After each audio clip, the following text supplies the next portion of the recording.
Akırкы жылдары жаштар арасында, айрыкча кыз келиндер арасында электрондук тамеки чеккендер өтө көбөйдү да. Анан кийин ушул боюнча бул электрондук тамеки Кытайдан келет экен.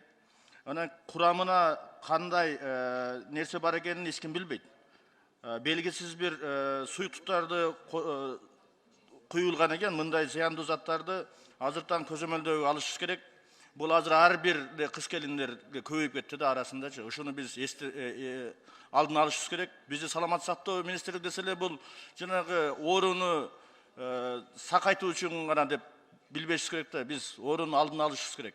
Эгерде эртең бүрсү бизде массалык оору пайда болуп калган болсо, анда дагы өтө өкүнүчтүү болуп калышы мүмкүн. Анын үчүн биз мамлекеттик деңгээлде карашыбыз керек дагы.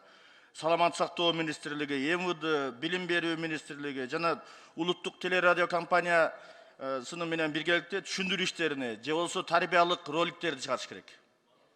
Анан кийин депутаттарыбызды да чакырып кетет элем, ушул боюнча бир мыйзам даярдасак, эгерде мүмкүнчүлүк болсо, ушул чогуу баардыгыбыз кеңешип туруп бир мыйзам даярдап, ушуну бир тыюу салсак деген ойдомун.